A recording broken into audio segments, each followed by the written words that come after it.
Hi everyone, for the artifact speech I chose to talk about this dream catcher.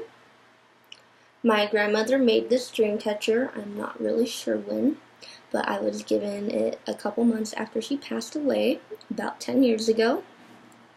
Since then it's been hanging above my bed, or beds, ever since. Throughout the speech, I'm going to talk about what I believe dream catchers do, as well as the Native American beliefs and Wiccan/pagan beliefs. And then I'm going to talk a little about my grandmother to tie in all the significance together.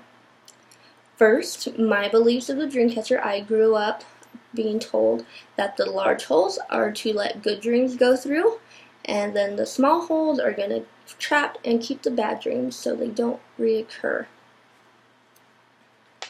In Native American culture, the idea of the dream catcher came from a folklore about a young boy who was going to kill a spider, but he didn't, and so the spider thanked him by weaving a dream catcher and pretty much explained the same thing I just did about the large holes around and the small holes in the center.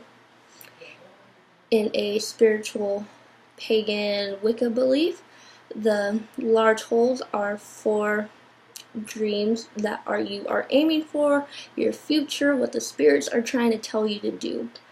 And the small holes is for the negativity of like going down the wrong path, just to stop and block all of that from happening.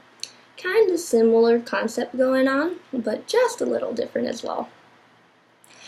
I did bring up both Native American and spiritual or pagan beliefs for the dream catcher, because my grandmother had strong ties to both.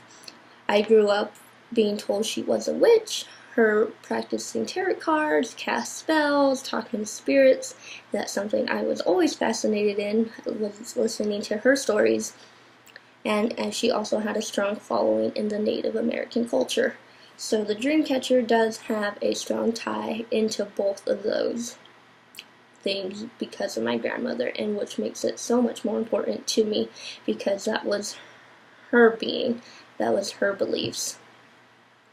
She did have very strong and very interesting beliefs, but she was a great woman, and after she passed, I was so thankful to get this dream catcher. It now has a tie to her beliefs as well as the ones I believe now. Thank you guys for listening.